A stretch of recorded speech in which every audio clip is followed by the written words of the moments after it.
Well, welcome in, Georgia Tech fans. Fresh off the bye week, the Jackets are back at it at home.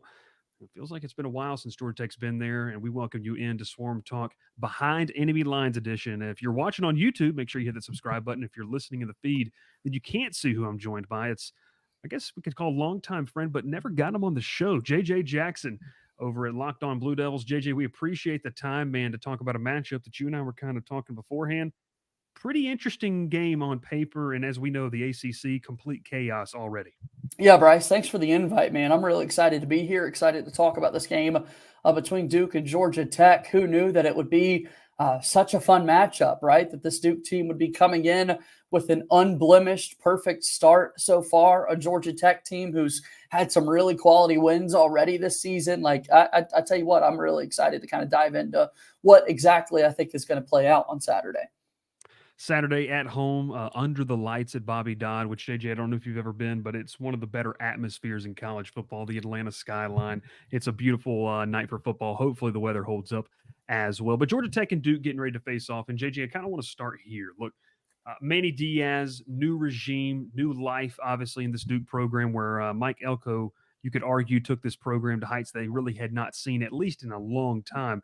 Kind of talk to me about what's the mood heading into this game? What's the feedback you're getting from the fan base just in terms of the excitement level and the opportunity that awaits them on Saturday? It's crazy, man. I mean, we're talking about a Duke community that on Friday we're going to see Countdown to Craziness, right? Which is the premier event, the kickoff to the college basketball season from inside Cameron Indoor Stadium, the debut of Cooper Flagg, the presumptive number one pick in the 2025 draft. I say all of this, and yet we're still just as excited about a football game the following Saturday. Most years, it's like, okay, basketball season is here. Finally, we're not talking about football anymore. But what Manny Diaz, and to your point, absolutely have to tip your cap to what Mike Elko did the last two seasons, making the Duke football team fun to watch, worth talking about, is nothing short of extraordinary. Over a decade ago, David Cutcliffe was able to take the Duke football team to the ACC championship game,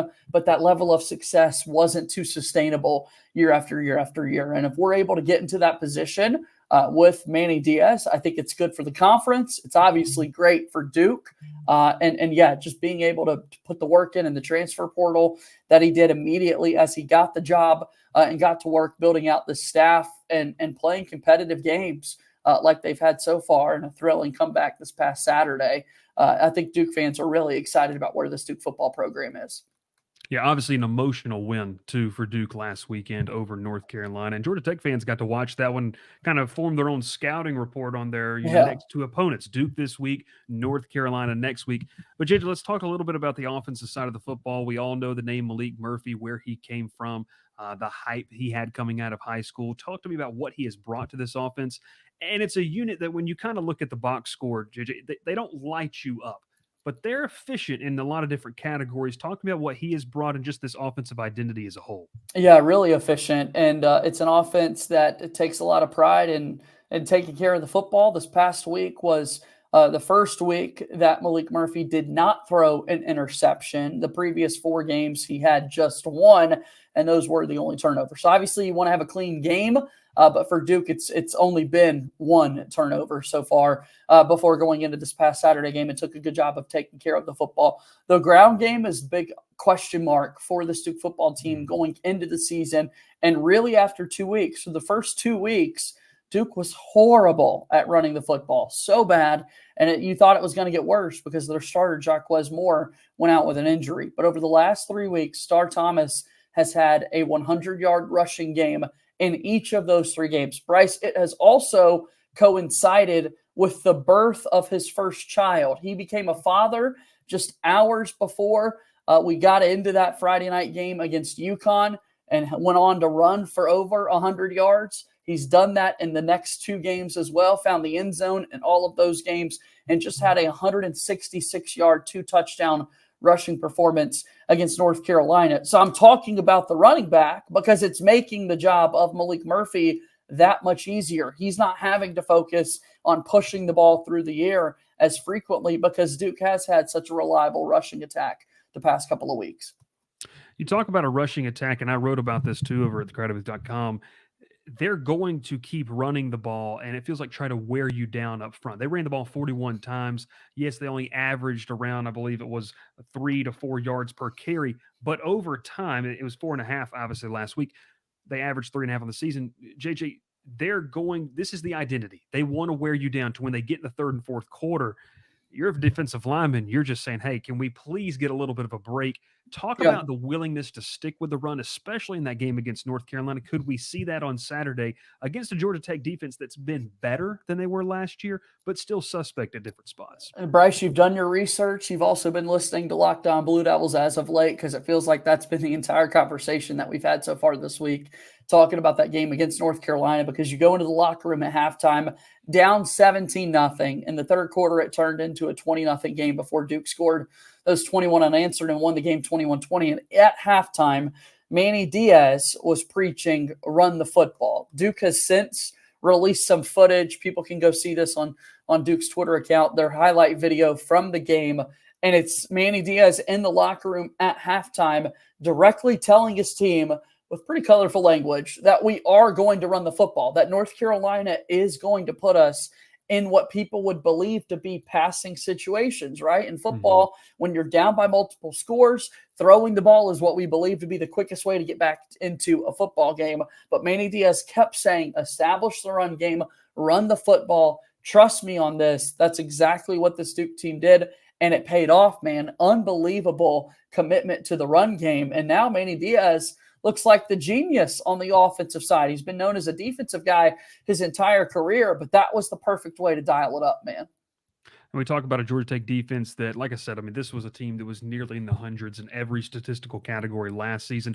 Tyler Santucci, Duke fans, obviously familiar with him, has brought an attacking style of defense that so far this season has, we'll say, nicely has gotten beaten in the passing game. The run defense, and I told our listeners this earlier in the week, I said, look, guys, I think this could be a physical football game where you get in the third or fourth quarter and maybe a team starts to pull away kind of then and there. But kind of any last thing on the offense, any names outside of what we've mentioned that Georgia Tech fans need to kind of keep an eye on or watch out for? Yeah, I love that you mentioned Tyler Santucci. That's something we're talking about a lot this week with what he was able to do the past couple of seasons with the Duke football defense. Big fan of what he does. I think that guy is an up-and-comer for sure in that coaching space. And Jess Simpson coaching the defensive line at Tech now after spending time in Durham. Like the fact that they have such a read on this Duke football team, I think is going to be an interesting storyline to kind of follow and how this one plays out, right, with what they're trying to do. So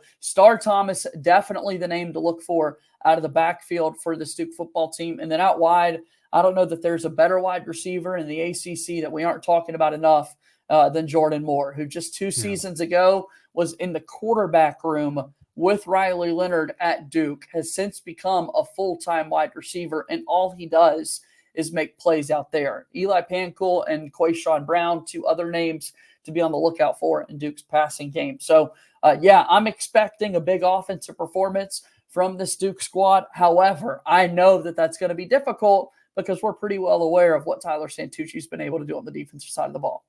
Yeah, Santucci has been able to do a lot, as I say, with a little. Still needs to get his guys into what he wants to look like. But so far, the early returns are positive. It could be better, but we're positive from where it was last season. Our JJ, we flip it over to what really is Manny Diaz's bread and butter, a defense that I think one of the best words you could use to describe it has been stingy at times with what they've been able to give up or allowed against opposing offenses. Now, Georgia Tech fans have already cautioned me. They've been in the social media, the DMs, the Discord, and JJ, they said, well, Bryce, you need to look at the schedule, look at the quality of competition that Duke has played against. Kind of walk me through the identity of this defense. How have you seen it take shape from a group that Mike Elko and Tyler Santucci did very well with, a lot of veteran talent, especially on the defensive line last year? What does the 2024 version look like, and what are some of the key characteristics that have made it so productive? Yeah, you really think about the Duke team and what they lost to the NFL draft, to college graduation, and then to the transfer portal, especially in that defensive front. And that was going to be such a big question mark for this Duke team. You feel a little bit better knowing that Manny Diaz, again, is a defensive coach and has so much experience on that side of the football. But still, until the games are played, you truly don't know what you're working with. And I think when you look at what Duke has done so far this season, stingy, aggressive, those are the perfect words to sort of describe what they've been able to do. Manny Diaz at Penn State a season ago, his defensive coordinator, Jonathan Packey, was on his staff at Miami when he was the head coach of the Hurricanes. Packey last season led the charge at Texas State. Two best teams in college football, Bryce, in tackles for loss were Texas State and Penn State, where Manny Diaz and Jonathan Packey were. And now, if you look in FBS ranks, where is Duke in terms of tackles for loss? Right there at the top. I mean, they find every opportunity possible to get an extra blitzer in the attack, to find ways to force negative plays. A little bit of a gamble on a younger secondary, proven guys, but definitely younger in experience. But I tell you what, man, they are not afraid to send the house. They're not afraid to get after you, because it's like, great, yeah, they did awesome last year. What are they going to be able to do this year with the new Duke team? It's like the identity is the same. They just took what they did at previous stops. They're doing that now in Durham. So I'm with Georgia Tech fans. The schedule has been easier for the Duke football team, but at least they're still getting the job done, right? I mean, at least they're able to go out and executing what the coaches are asking them to do. Yeah, you mentioned that. Look, you still have to execute, regardless of who the opponent. And Brent Key has talked about this. It's a faceless, nameless opponent on the other side. You have to execute. And look, there's been plenty of instances where I know both of the programs that we kind of cover haven't done that. You know, they play the lesser competition. They play down to it. Wanted to kind of get your thoughts on this too, because when I was kind of going back through the bye week, looking at the film, this is a Georgia Tech rushing attack that last year tops in the ACC. Very dynamic. Jamal Haynes made the move from wide receiver to running back.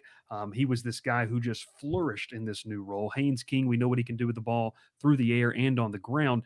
And so far, JJ, it hasn't gone the way they've wanted it. They've been very reliant on Haynes King. There's a concern amongst people and talking to people around the program that guard center guard combination, the interior of the offensive line, hasn't been as strong as they thought it would be. You touched on it a little bit. That feels like something, and this has been the key in every single podcast we've done with kind of Behind Enemy Lines, is you're going to have to make Haynes King one-dimensional. Yeah. Also, you're going to have to make him beat you, because when he puts the ball in the air a lot, we saw last year he had the interceptions. That seems to be the game plan. Is that kind of where you feel like this Duke defense is going to lean, just to put so much pressure to force the issue?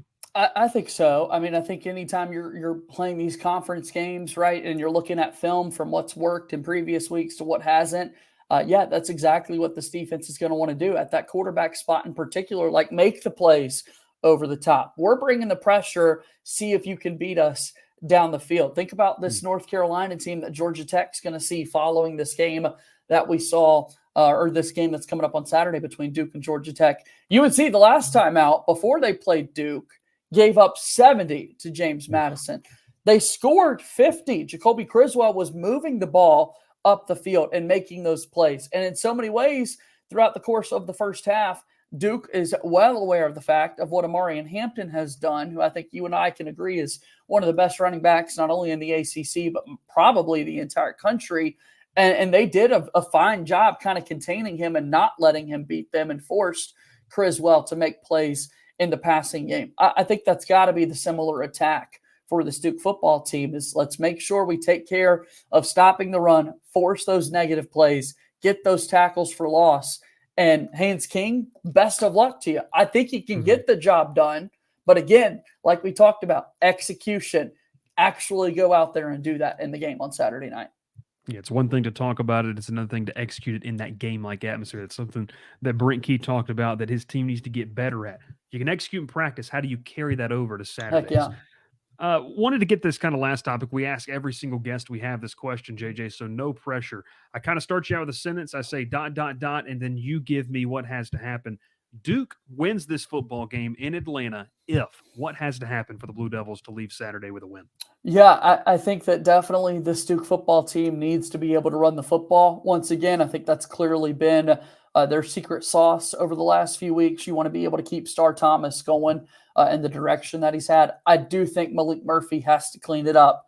Once again, I mentioned an interception in each game so far this season, except the UNC game that we're coming out of, so took care of the football. However, you look at the numbers a little bit deeper, Bryce. Malik Murphy just 15 of 34 passing. So a couple of inaccuracy issues there, had some pressure in his face and made some off balance throws. So if Duke can run the football, that is less pressure on Malik Murphy in what's going to be a pretty crazy environment on Saturday night in Atlanta. So if Duke can run the football, I think they've got a chance to win. And then defensively on the other side of the ball, I think it does come down to turnovers. When you're the road team, if you can force a couple of turnovers, cough the ball up for Georgia Tech, stop them from having those big plays, I think Duke's going to be in a really good spot to win this game. I look at the lines, and it seems like we're going back and forth with Georgia Tech around the touchdown favorite or so. I thought, honestly, it might have been closer given how Duke has played over the last couple of weeks. But I think it's going to be a really difficult challenge for Duke going into the game on Saturday night. Should be a physical football game as well. JJ Jackson, before we get you out of here, my friend, let people know if they want to hear more of the Duke side of things, and not just this week, but throughout the season, where can they find your work, obviously, over there at Locked On Blue Devils? And Bryce, not just this season, man, but as we go into the other sports, right? I mean, like I said, Friday night, we've got Countdown to Craziness. Basketball season is going to be here. Duke is going to be a part of that national conversation, with Cooper Flagg leading the charge and Jon Scheyer entering his third season. So, all the Duke coverage that you could ever want and wish for over at Locked On Blue Devils on YouTube. Subscribe to that. Subscribe to this YouTube channel and help Bryce and the Crowded Booth gang out for sure, and then available wherever you get your podcasts. Always fun, man. Long overdue, and thanks for the invite, Bryce. JJ Jackson, appreciate it, brother. You have a fantastic rest of your week, man, and obviously we'll have to shoot some texts back and forth during that game on Saturday. Same to you, man. We'll see you next time here on the Crowded Booth, Swarm Talk, all things Georgia Tech. Make sure you hit that subscribe button. Thanks so much for listening. And shout out to those sponsors, Section 103. Use code Crowded Booth for 15% off your first order today. We'll catch you next time. Thanks so much for watching.